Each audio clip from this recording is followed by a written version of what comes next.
En Allemagne, la tension reste toujours forte autour de Cologne après la vague d'agressions sexuelles du Nouvel An et les 500 plaintes déposées. On va y revenir. Mais en Suède aussi, la police reconnaît avoir caché une série importante d'agressions sexuelles commises par des réfugiés lors de festivals de musique il y a quelques mois. David Klezewski.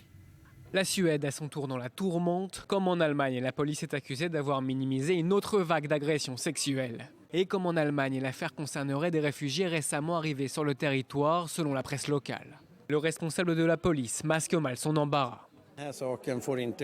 Oui, cette affaire ne passera pas inaperçue. Nous devons vérifier en détail, vérifier la véracité de cette information. Si elle est vraie, nous devons voir si quelqu'un a mal agi. Ce sera étudié. Au total, une centaine d'hommes auraient été arrêtés à Stockholm pendant les éditions 2014 et 2015 du festival. La police avait dans un premier temps affirmé qu'il y avait eu relativement peu de délits et de personnes interpellées comparé au nombre de participants. Cette minimisation des faits a été prise au sérieux, contraignant le Premier ministre à réagir. Il a estimé que cette rétention d'informations pose problème pour la démocratie.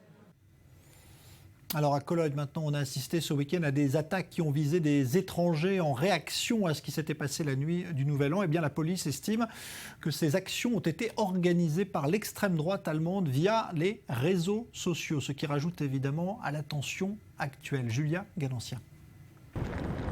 La quasi-totalité des suspects sont d'origine étrangère. C'est ce que révèlent ce lundi les autorités allemandes. 14 des 19 suspects identifiés à ce jour sont originaires du Maroc et d'Algérie. 4 d'entre eux ont été placés en détention provisoire suite aux agressions qui se sont déroulées dans la nuit du 31 décembre. Pour le ministre de la Justice, ces violences seraient vraisemblablement coordonnées et planifiées. Quand une telle horde se rassemble pour enfreindre la loi, cela paraît sous une forme ou une autre planifiée. Personne ne me fera croire que cela n'a pas été coordonné ou préparé. S'agissant du déroulement de la soirée, ce sont près d'1 millier d'hommes d'origine arabe et d'Afrique du Nord qui se seraient rassemblés la nuit de la Saint-Sylvestre devant la gare de Cologne.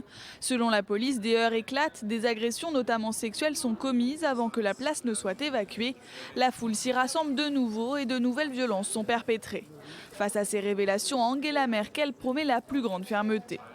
Le droit à un titre de séjour à une procédure de demande d'asile peut être perdu quand des condamnations ont été prononcées, qu'il s'agisse de sursis ou d'emprisonnement.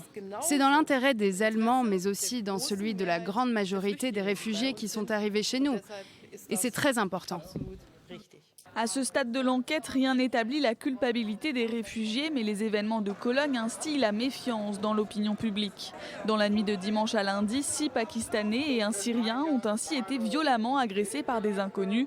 Les 2 incidents impliquent au total une vingtaine de personnes. 2 Pakistanais ont été hospitalisés.